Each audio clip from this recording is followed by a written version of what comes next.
Good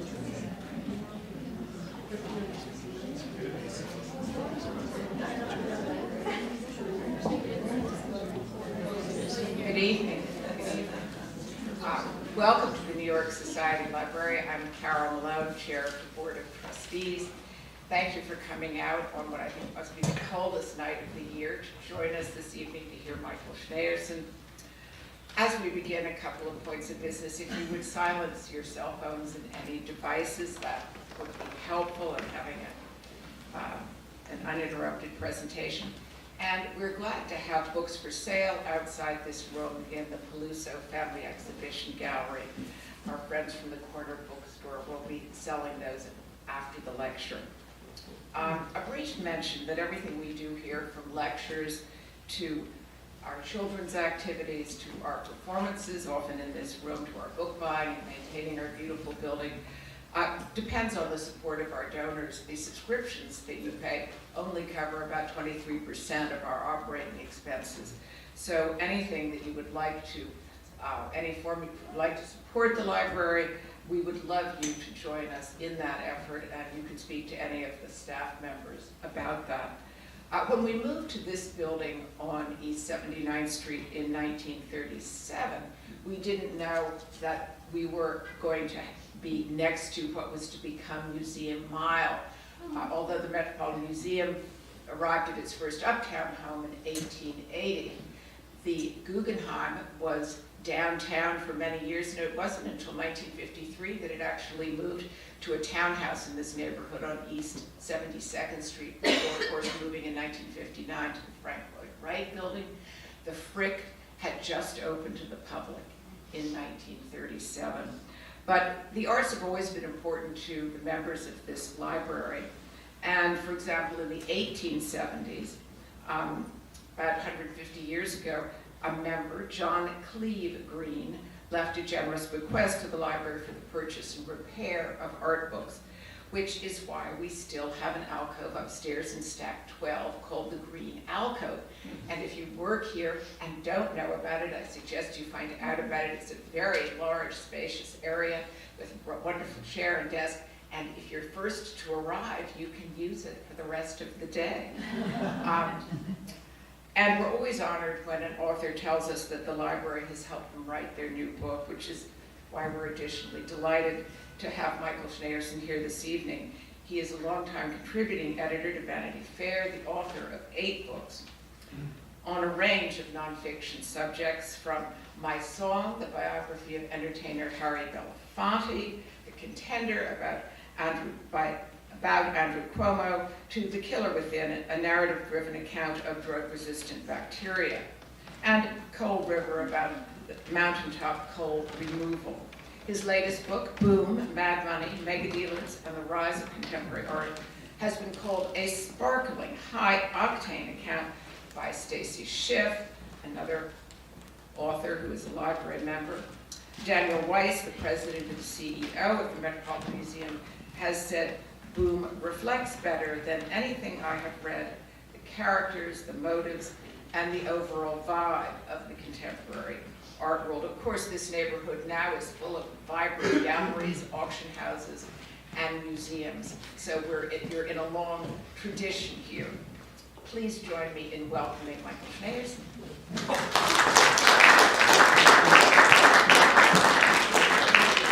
Hi there, good evening. And thank you for coming out on this cold night. I'm thrilled to be talking here. The New York Society Library really has a special place in my heart. Like most writers, I've been between books, and this is a wonderful place to come up and fiddle around at the writers' desks and try to figure out what your next book is. And I've done that. Anyway, I wrote this book about contemporary art and sort of where it came from, and more to the point, how it went from being this little circle of Greenwich Village dealers and artists to this global bonanza that we have. And it's an interesting day to be talking about this because just today, amazing news came from the art world that the $450 million collection of the late Don Marin, is going to be sold by a consortium of dealers. This is really unusual. Usually, a huge collection like this goes to Sotheby's or Christie's. I mean, and so there must be enormous cackling going on among these guys for having pried it away from the auction houses. And it's also kind of interesting, they're fierce rivals. They would kill each other if they could. But they're also rather charming. And so that is Arie Gimper, and he, very spry in his early 80s, he plays a very important part in my book. Goes back almost to the start of the story. That's Bill Acquabella, also a long-standing dealer, actually second generation, and we'll talk a little bit about him. Wonderful man, very elegant. And there is the notorious Larry Gagosian. That, by the way, is Mark Glimcher's son of Arnold. So keep these guys in mind because they are part of the story. My story really begins right after the war. I knew I was interested in contemporary art of that period. I mean, that's really where the phrase contemporary art applies. And of course, that means abstract expressionist art. And it meant, as it turned out, a number of dealers who were excited enough about this art to want to represent these struggling artists and try to push them to prominence. And Peggy Guggenheim actually had been in the States on 57th Street during the war. As some of you may know, she came bearing all this art that she had bought up from artists in Europe, with the Nazis breathing down their necks. And she, in particular, was taken by this artist, Jackson Pollock, and so he had a lot of his stuff. She didn't like it that she couldn't sell it very well, though other people hadn't yet caught on to Pollock. So by the end of the war, she decided she was fed up. She was going to go back to Venice, where she'd come from, and she basically gave all her artwork to another dealer, another sort of up-and-coming dealer named Betty Parsons. And let's see if we can have wait a minute. No, you're not going to get Betty Parsons. Betty Parsons, a much adored dealer in her day, who at one point, in about 1948, represented what she called her four horsemen, which was Pollock and Clifford Still and Barnett Newman and Mark Rothko. Just down the hall in the same gallery was another dealer named Sidney Janice. And Betty Parsons actually rented him that space. She had the whole space. And to her fury, Jackson Pollock's wife, Lee Krasner, decided that Betty wasn't doing enough to sell her husband's work, and she took him down the hall to Sidney. So Sidney, who is in the background there, that's of course de Kooning. De Kooning came directly to Sidney Janice. It didn't come by way of Betty Parsons.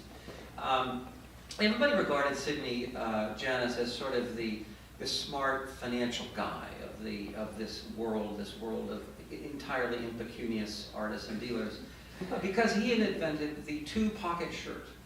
Now, the two-pocket shirt was something that was very helpful if you were a man in the South and it was really hot, because you could doff your jacket and you could stick all your, pens and pencils and stuff in this second pocket.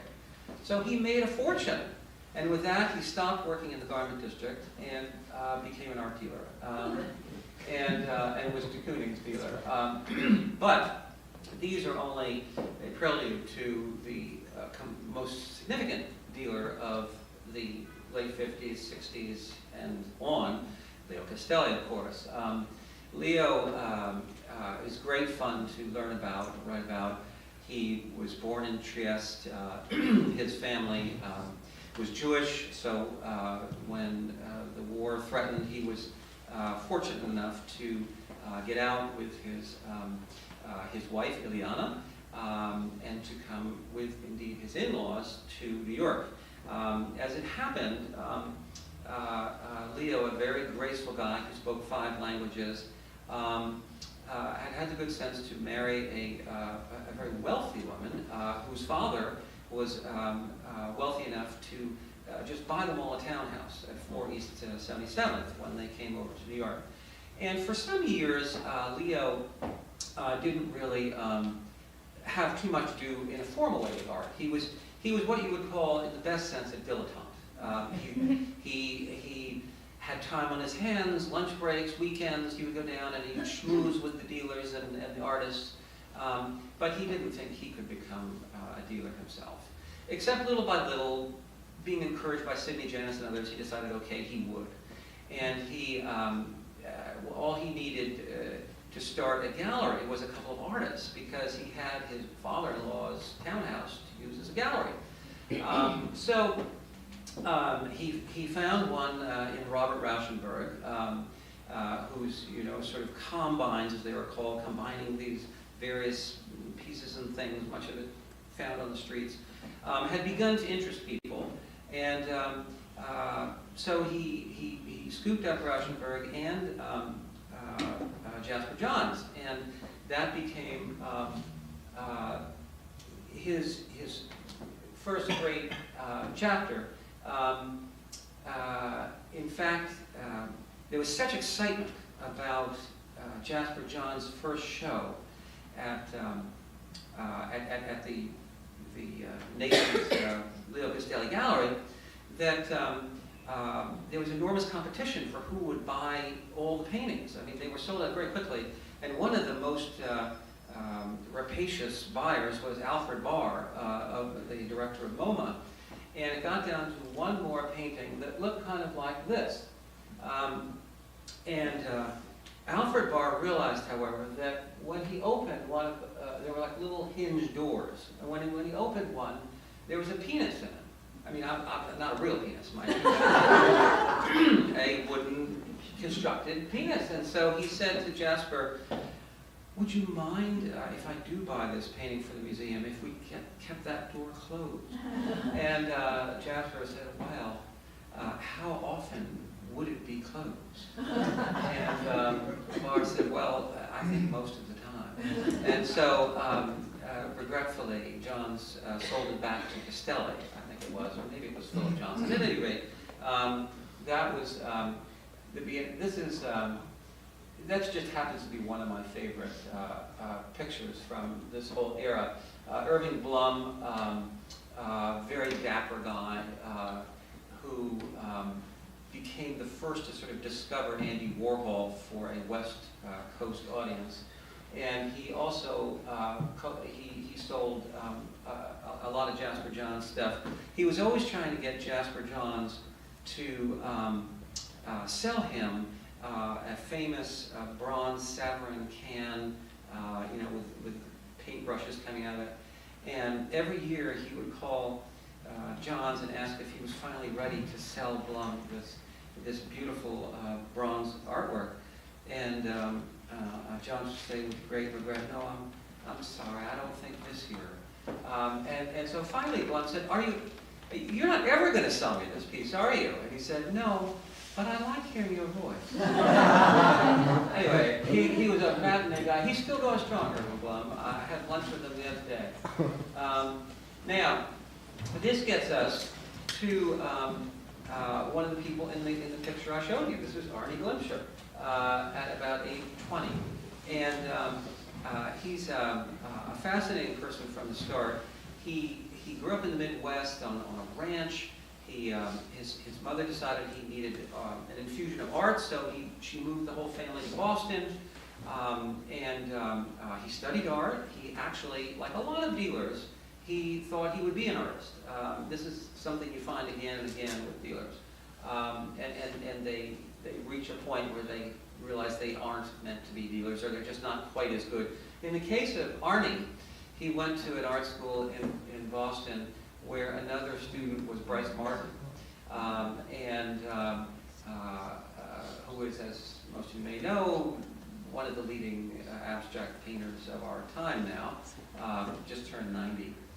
And Arie thought he was a pretty good artist, but he knew he wasn't as good as Agnes Martin. So instead, he decided to become a dealer. He was up there in Boston, and he had the tragedy of having his father, whose name was Pace, die prematurely. And the family was walking up Newbury Street in Boston, perhaps just coming from the synagogue. And Arnie's older brother said, well, so what are you going to do? And Arie said, well, there's an open storefront there. I've always liked art. Maybe I should start a gallery. And the older son said, yes, we'll do that. We'll give you the money and you'll do that. So he started up there. He had no particular art. He had no artist. What he did rather cleverly is get all the art teachers from his college to contribute their art, because they were all really bad and they were delighted to have their art. And so that worked for a little while, and then he got to know Louise Nevelson. There's Louise Nevelson constructing one of her wonderful black boxes, or whatever, sculptured boxes. And she was induced to come to Boston, put on a show at his little teeny gallery at 125 Newbury Street. And they really became very close. She was sort of like a surrogate mother to him. And she was a very emotional woman who was actually represented by Janice of the Two Pocket Shirts. But she was very angry at Sidney because Sidney had locked up all her work in a warehouse. He didn't want her to what he really wanted was for her to do more work, and she wouldn't do it until she wouldn't do it until she could get her art back. So they were tussling over this, and she said, Arie, I don't know what I'm going to do. That awful man has just kept my work locked up. And Arie said, I will save you. And he sold what little art he had by well-known artists, and he raised money and whatnot, and he gave her $20,000. And as a result, she became one of his artists. This is a gorgeous woman who is a fabulous dealer of minimalist art. And this was something that was going on in the 60s.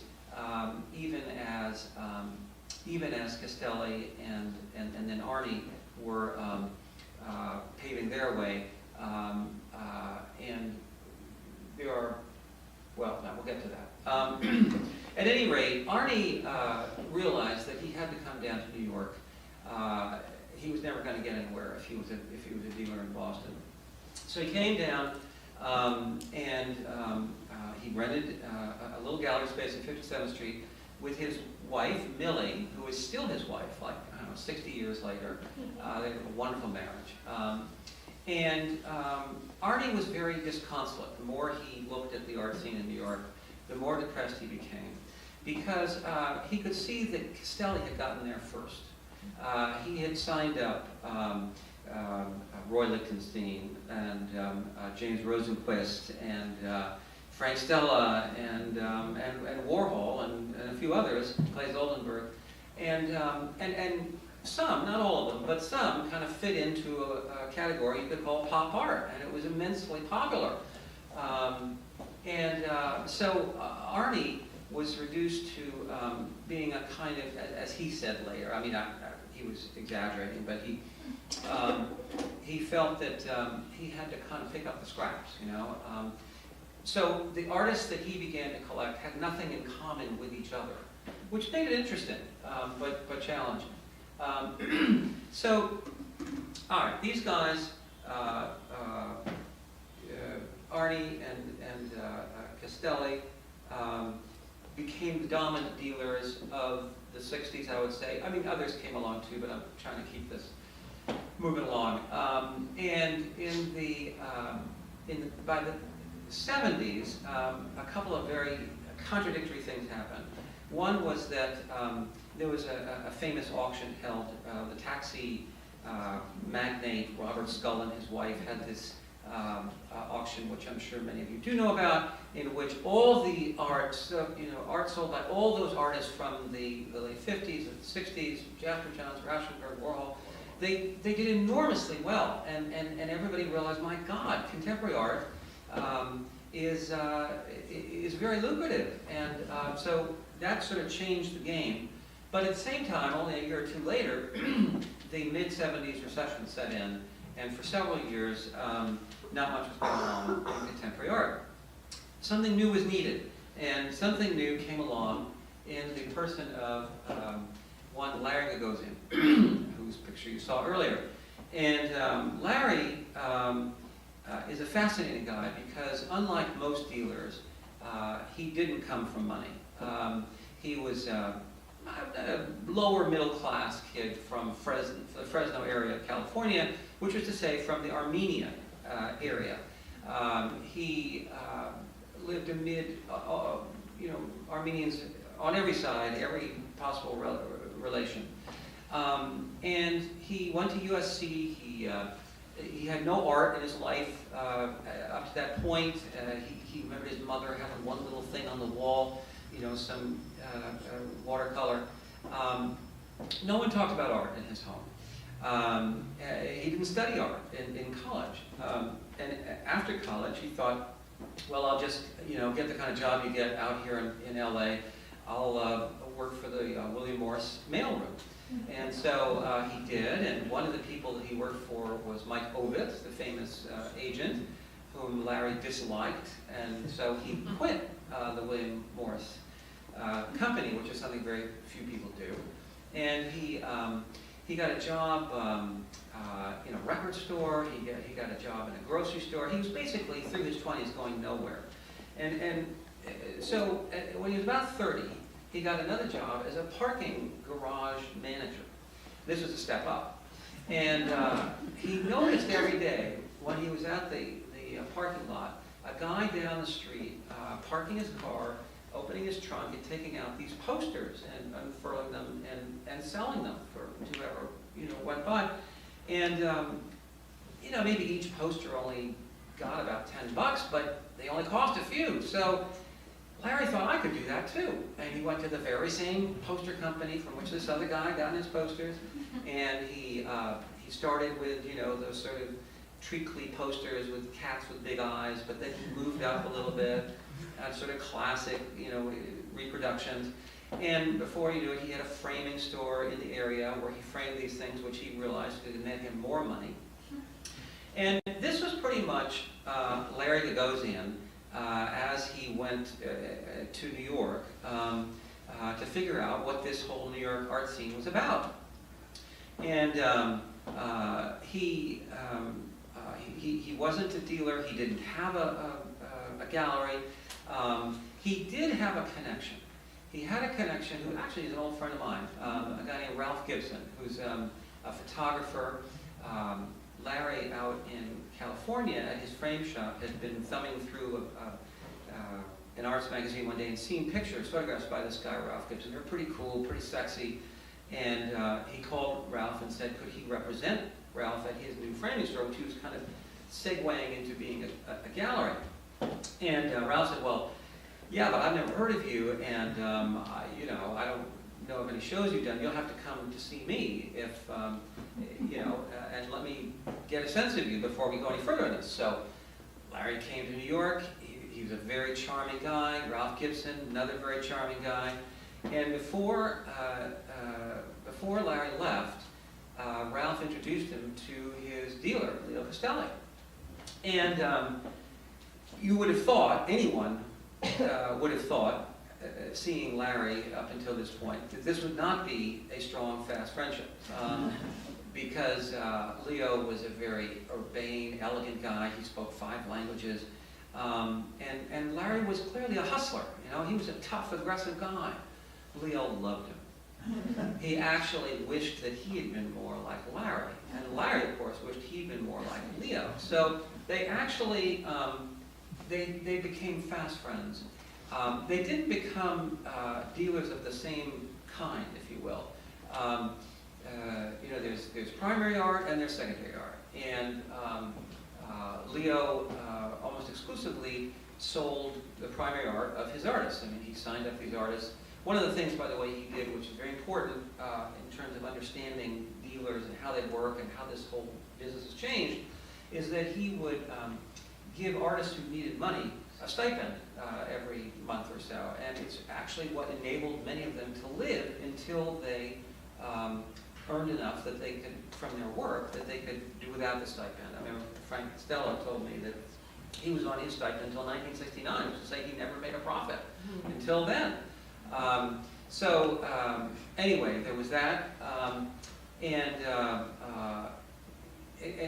also Leo was a very wise businessman. He had different gallerists around the world go in with him on representing art, and as a result, they'd only get half the commission, but they'd sell more art. So that was kind of genius in the art dealer world. That was a new approach. So Larry, on the other hand, was a secondary dealer. He was a guy who would come to your house, see that you had a painting on the wall that had some value on it, and know that there was someone else who was looking for that guy on the wall, and would start calling each side. You know, the guy who owned the work would have had no thought that he was about to sell that work. And yet here was Larry Gagosian just boom, boom, boom, calling sometimes like 15, 20 times a day, until each side sort of capitulated, and this one sold and that one bought, and Larry made a profit. The other thing is that Larry is, given short shrift a lot. There's a lot of snobism about, I think in part, a class sort of thing. The guy was and is very aggressive. But the fact is that Larry, then and now, had and has a wonderful eye. I think whenever you walk into any of the Gagosian galleries, you're always struck by how compelling the art is. I mean, he's really good. So it was that eye that enabled him to realize the talent that was in this kid, Basquiat. By then, Larry had rented a loft at 420 West Broadway. And that was right across the street from the huge multi-floor compound where Leo Castelli and a number of other big dealers had their galleries. And so Larry rented this loft, and it was on the 5th floor, and it literally looked down at Larry. And I've always thought there's something sort of like, one day I will have your space. At any rate, he was put onto this guy, Basquiat, by a very academic dealer named Anina Nosai. And she said, come to this group show. I've got this kid's work. I think you'll like it. Larry was completely bowled over by it. And became, if not Basquiat's formal dealer, someone who was always going down to get more Basquiats from this kid who worked in the sort of a basement studio area of Anina Nosai's gallery. And so that began to change Larry's perspective. He began to make quite a bit more money. He also introduced himself to Cy Newhouse, major publishing magnate. And by the mid-'80s, Larry was representing Cy Newhouse at auctions as selling for Newhouse paintings that were $10, $12, $14 million. And so, at the same time, Mary Boon, another fabulously successful dealer of that time, was representing Basquiat. I'll just say a quick word about Mary Boon. She was clever enough, as an unknown dealer in the late 70s, to rent a tiny little space in that building 420 I was telling you about, 420 West Broadway. She realized something very profound. She didn't have to rent a whole gallery space. All she had to do was have like a little closet by the elevator where everyone went up to the other big galleries. And she was very charming and sexy, and she's a good talker. And people would start wandering into this tiny closet of a place, and before you knew it, she was a major dealer representing, as you probably know, Julian Schnabel, David Celli, Ross Bleckner, Eric Fischel, and others. This is a story that haunts me to this day. Arnie, I told you, didn't have a sort of consistent group, a coterie of artists, if you will. One of the ones that he most valued was a painter named Agnes Martin, who did these fabulous abstract paintings that sort of look grid-like. From a pretty early time, maybe the 70s, Arnie knew just how good Agnes was, and he did anything he could to get her to do more stuff, more art. So when she would call him and say, okay, I'm done, you can come out now, that meant getting on a plane and going to New Mexico, where Agnes lived alone. She was kind of crazy. Lived alone in an adobe compound in northern Mexico. And they would talk about art, and they would play Beethoven, and then there would come a time when Agnes would say, all right, Arnie, show me your favorites. And he would go over, and there would be, maybe 8 of these paintings against the wall, leaning against the wall and floor. And he knew it was coming, but he had to do it. He would say, all right, I like that one, and that one, and that one. And then Agnes would give him the knife. And she'd say, go ahead, destroy the others. And that's what he would have to do. As her dealer, that's what she wanted. He would destroy her other paintings. So you can argue that both ways. I mean, the fact is, many great paintings were probably lost, but maybe the very best are still with us.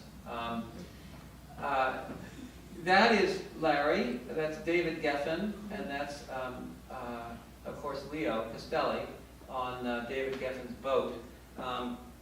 What happened at the end of the 80s is that a huge recession hit. It hit the art world.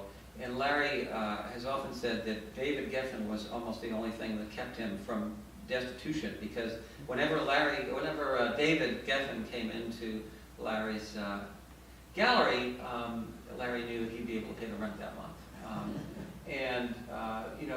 They were all friends.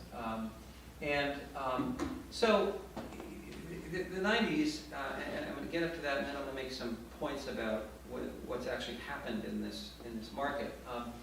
The 90s were an interesting time. There were people who will tell you that they weren't that fecund for art, that there were a handful of good artists.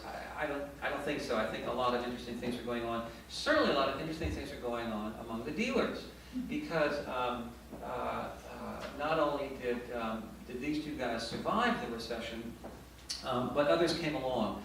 And one of my favorites is David Zwirner, who was indeed the son of a sort of wealthy gallerist himself. And he only wanted primary artists. He was determined to not represent any secondary. Secondary was seen as sort of downscale somehow. So he became a well-known dealer strictly by doing primary art. By the way, I should say that Larry, despite outwardly professing no interest in representing primary art, he really did want at least one primary artist. And he decided that the one he could get was Cy Twombly. Cy Twombly, who was, you may know, does, I won't call it scribble art, but yes, I will. I'll call it scribble art. Very elegant, fascinating, unique art. He had been severely criticized by art critics back in New York, and he had left and gone to live in Italy and was kind of out of the art scene. Larry was clever enough to recognize that he was enormously talented and one of the few enormously talented artists who, in fact, did not have a dealer, at least not a dealer for everywhere. So he went to see Twombly, and Twombly heard him out for a while, and Larry realized that he was not getting through to this guy. He was just sitting there. You could just, Larry was a salesman. He could tell he was not making his sale. And finally he said, "Come on, Cy, give the Armenian a chance." And Twombly cracked up, and they became fast friends and tauntingly remained his artist until the end. So, at any rate, that is, by the way, Cy Twombly, a wonderful picture. That's the way they lived. I'm going to skip over some of these because I don't think I have time. And I don't want to stop without giving you a little sense of how things have changed and maybe a little indication of where we are now. It was in 1999 that Leo Castelli died. And I think that while you can choose any arbitrary moment in that general time, it's as good a moment as any to say that this was sort of when the art world became the art market. Already you could see that some dealers were getting much larger than others. And you couldn't tell it at that time, but you would soon be able to see that there were four in particular who were really bigger than everyone. And one of them was Arie Gimper, and one of them was Larry Gagosian, and one of them was David Zwerner, I've mentioned, and the fourth was Ian Worth, who is Swiss and basically came to the game with an enormous amount of money from his wife's family. And he's a fascinating story on his own, but I'll just leave him out now because what I want to say is that these became the four mega dealers as they're now known. And in my 2-3 years of working on this book, that phrase, that concept just sort of began to emerge. At least it did for me. And now you can't see an art story without art journalism without the mention of the mega dealers. They have all just built these castles down in Chelsea, a couple of which are not yet done. Pace just opened its huge place last fall. You know, there's a lot of controversy about this. I mean, it's kind of looking more and more like any other industry in capitalism, whereby you know, the biggest guys are the last ones standing, and the others get sort of brushed to the margins. Now, there are a lot of things that account for that over these last 20 years, besides just the ambition of those particular dealers, which is certainly a factor. One is the increased number of art fairs, the fact that dealers now feel obligated to take their artists' work not just to 1 or 2 art fairs, but to maybe 24 in the course of a year around Europe and everywhere else. And these fairs can be lucrative, but they can also lose the dealer a lot of money if he doesn't sell the art that's in his booth. So that's a tricky business.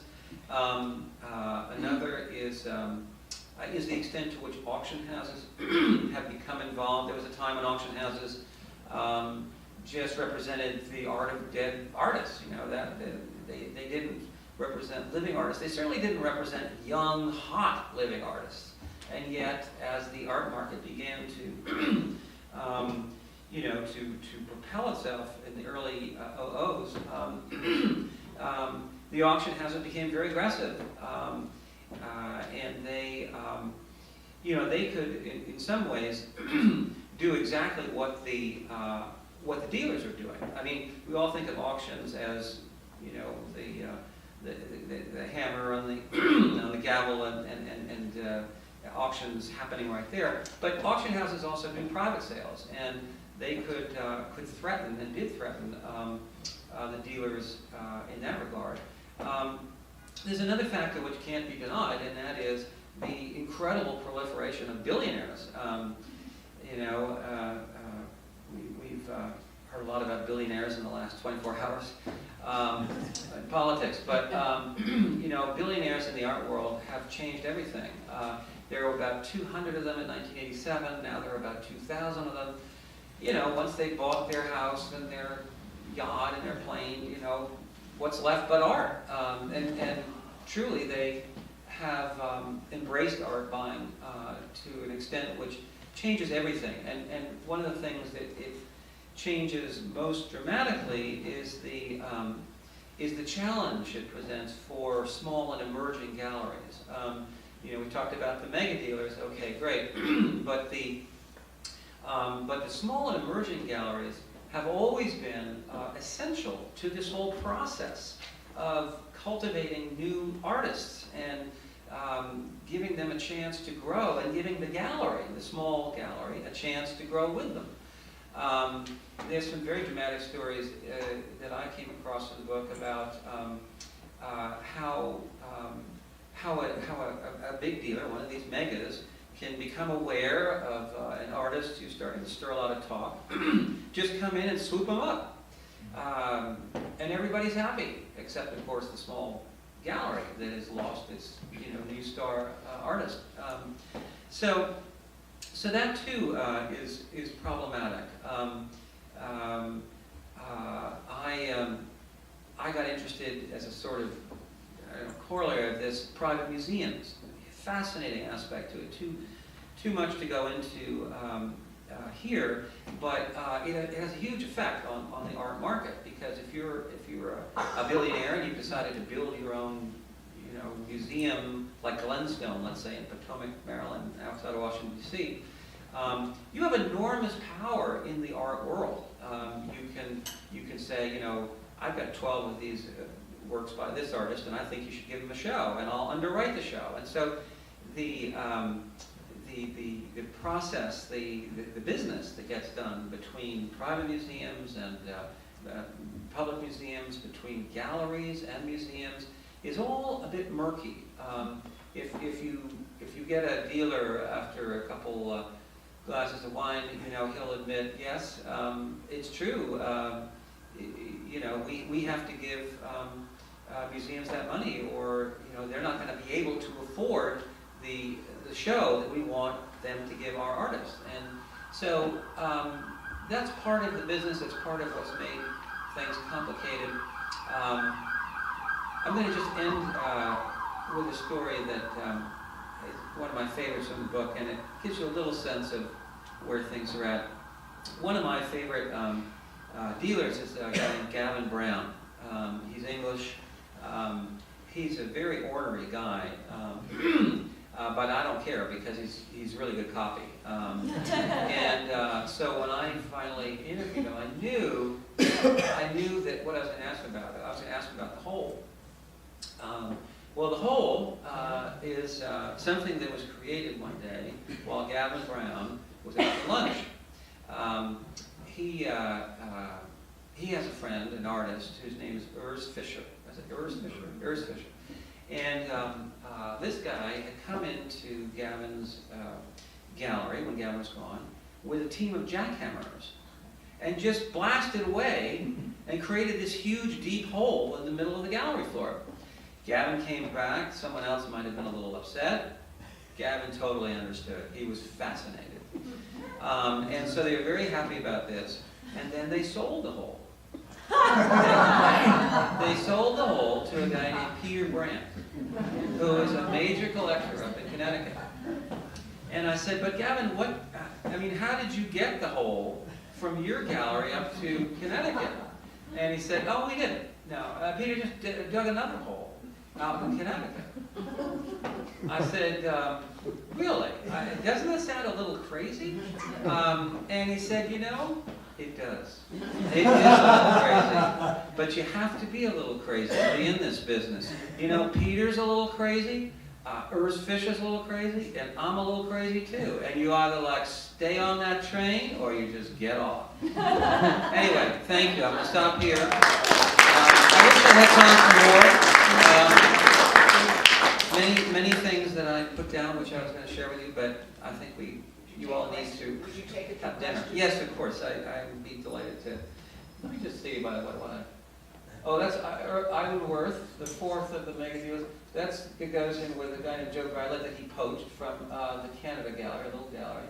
That's Geffen Brown, the hole. Okay? That's his hole. I'll stop there with that. Anyway, anyone? Yes, sir. This book and the Como book are astounding to me how do you get these people to tell you the things that they tell you? What's your process in that? Well,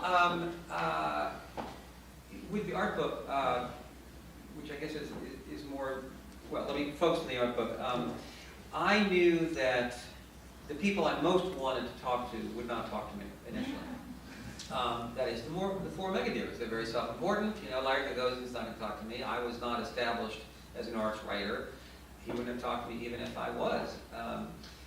But I did what any journalist does in that situation. You just climb up the food tree,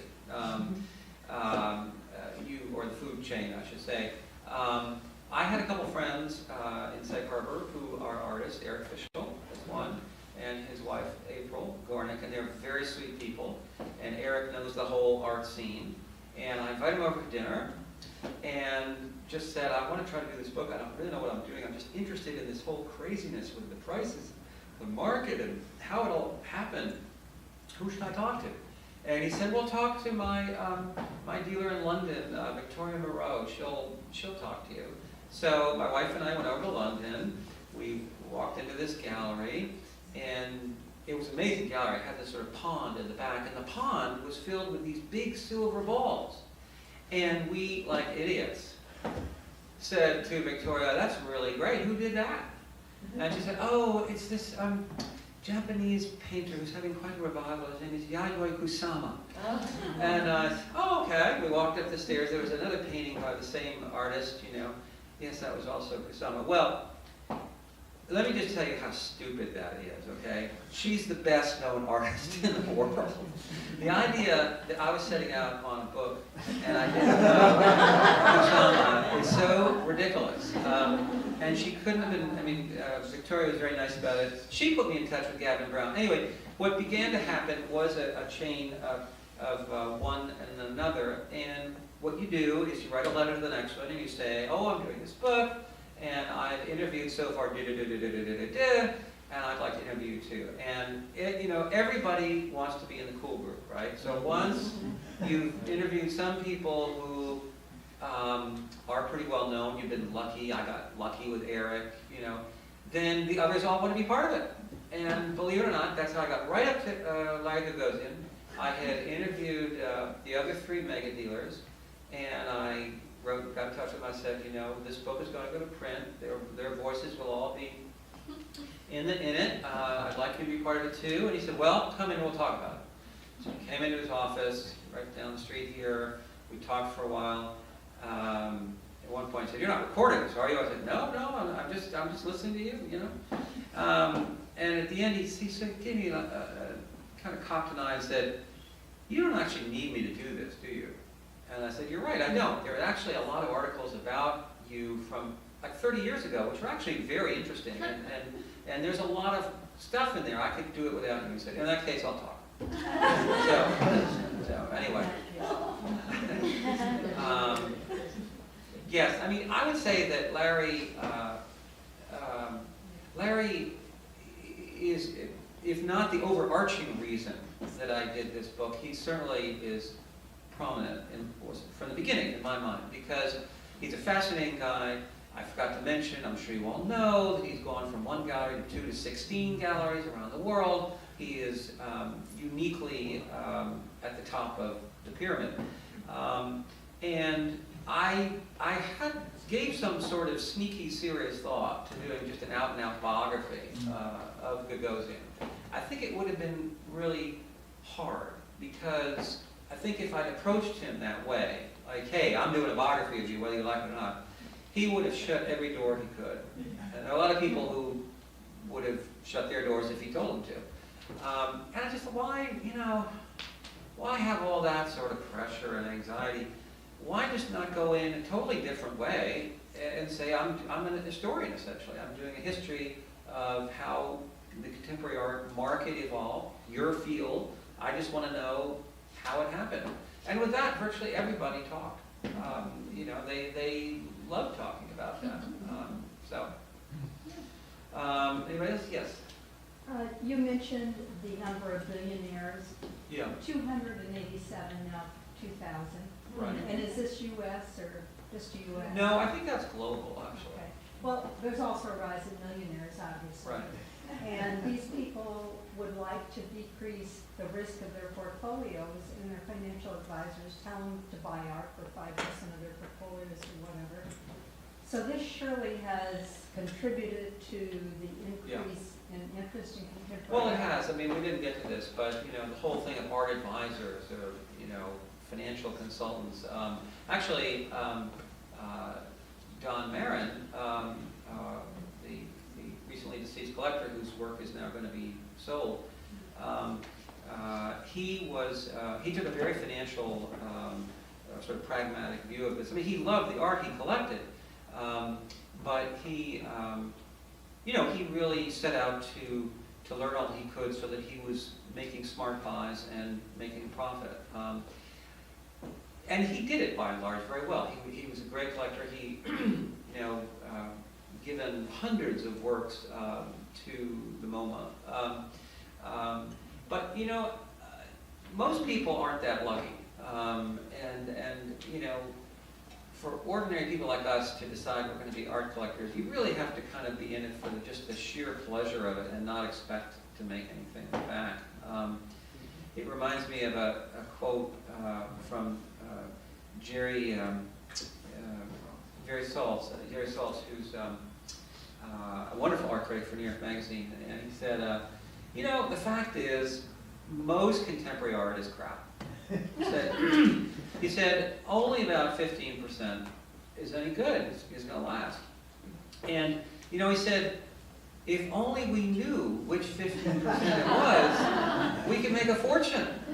But the trouble is, what I think is great, you don't. And, you know, forever it will be thus, and then some people get lucky. I have a relative who's a doctor who has collected contemporary art for 30 years, and he's made an enormous fortune with far more than his medical profession, because he got, you know, Ellsworth Kelly, he thought, sounds good, looks promising. George Condo, I mean, these are names which in the last 30 years have really emerged. And so you can do it, but don't count on it. Yeah. Yeah. I had the chance last night to see Dario Price's new documentary on the Nerdler scandal. Oh, yeah. And I know that you were at one point, or maybe still, working on a documentary on the same subject. Yeah. But do you see the Nerdler scandal as just a sort of blip in the modern art world, or do you see it as having a lasting effect on what's happening? I think that was so outrageous.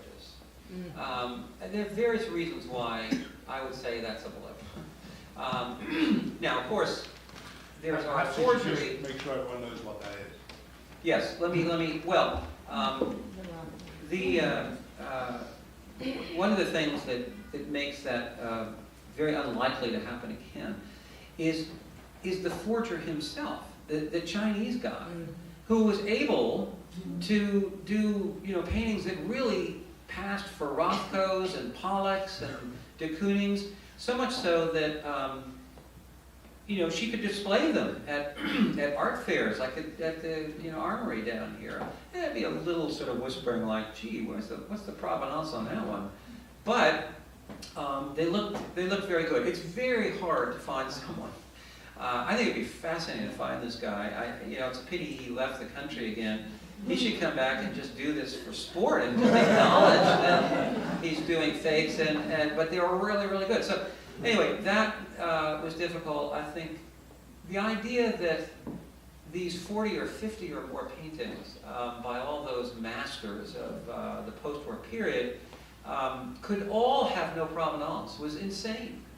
And it just, you know, it's hard to believe that the art market would make that mistake again anytime soon. That said, there's art crime. I only deal with it a little bit at the end because who knows really? I know, is there a lot of money laundering that goes on? Unquestionably. But you know, no one seems able to track it. Anyway, yes? Doesn't that call into question the idea of expertise? I mean, I know that the appraisers now are being sued, so it's very hard to get work Yes. authenticated, and the estates are now not wanting to authenticate works. Right. How, what, because of the Well, litigation? authentication is a fascinating issue. If you've bought a Warhol, used to be, you would go to the Warhol Authentication Board and they would determine that your work was authentic. But there was some very interesting lawsuits that arose, and the problem was that the Authentication Board might be throwing its weight around for its own political reasons, but it also might be that they could look at the piece you just bought from a garage or something, and they could see why it was inauthentic. But if they told you, then you would know too. They wanted to preserve their power, basically their judgment, and keep other fakers from doing just that sort of painting that would have that little giveaway description.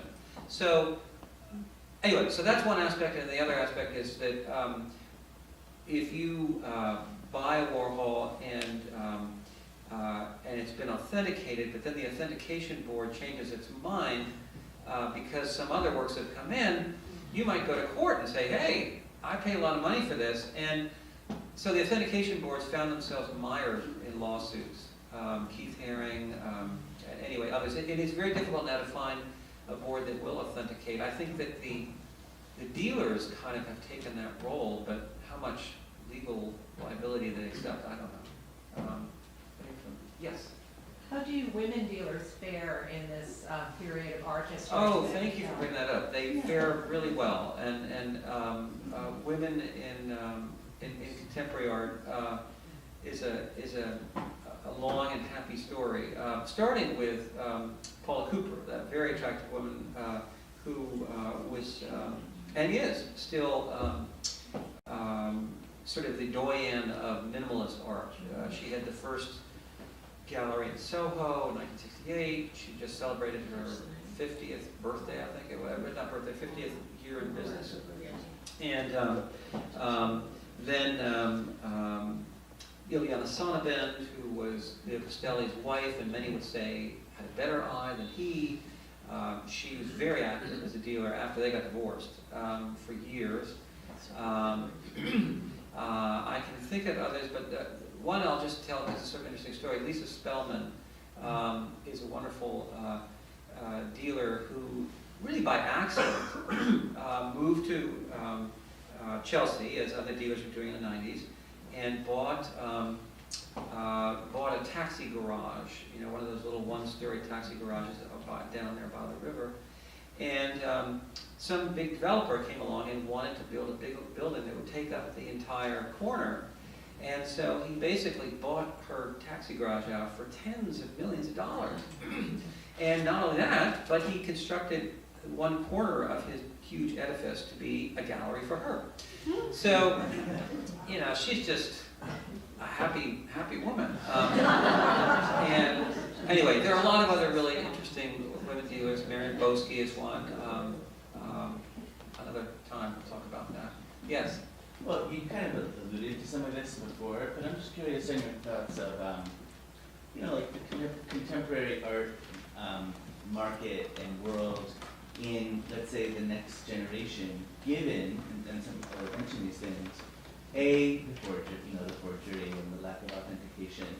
But there's something else that people didn't mention, which is, I definitely hear a lot of sort of scuffing about this particular kind of art. Like, in other words, I hear many say anyone could do that. I'm not saying that's true. It was ever thus. And I know that some contemporary art, absolutely that's not the case, and it's excellent and very high quality. But there's that kind of notion of oh, I can paint something like that. Whereas no one would say that about more representational art. So given that, I certainly have heard a lot of that kind of reaction about minimalism, which you very briefly touched upon a few slides ago. So, there are a lot out there who say, this is just a trend, it's kind of a bubble, in a generation, people aren't really going to like this kind of art. What are your thoughts on that? I don't pay too much attention to people who sort of say my 5-year-old could have done that. Although there is one guy that you could almost think that way about. And I had a picture of him out there. I said he was standing there with Larry Gagosian. Joe Bradley is actually a very successful Gagosian artist these days, but he started by doing stick figures. I mean, he literally just did stick figures on the canvas, and then he put the canvas down on the dirty ground and sort of rub it around. And it was so outrageously kind of unsophisticated that people started talking about it when the little gallery had a show of it. And the more they talked about it, the more Gavin Brown thought, God, if everyone's talking about it, maybe there's something to it. So he poached this guy from a little thing called Canada Gallery. And then Gagosian had the same reaction. He thought, wow, everybody's talking about this guy, Joe Bradley, I better poach him. So anyway, there are artists whose work does make you think that your 5-year-old could have done it. But mostly that's not true. And it's really more about us needing to acclimate ourselves to a kind of look, a sensibility, a kind of art that we've never seen before. I just walked yesterday down to Gagosian to see these paintings by this guy, David Reed, and totally brand new to me. Maybe he's been around for a while, but he just does these sort of fascinating brush strokes on big canvas. And you might say that your 5-year-old could do that, except not really, because it's very elegant, and the more you look at it, the more complex it is. So I think there'll be plenty of more complex art. I'm not worried about running out of it. Maybe one Yes. more question? I'd like to know where you assign the role of the art critic, especially in the decline of publications and the digital, what we might call the digital Sure. marketplace where everybody now is an art critic. What has the art dealer replaced the role of the critic? No, but actually, as you say that, one thing that I did notice in my reporting is that these dealers are huge engines of publicity. And every few months they will have a big gathering to announce their latest upcoming shows.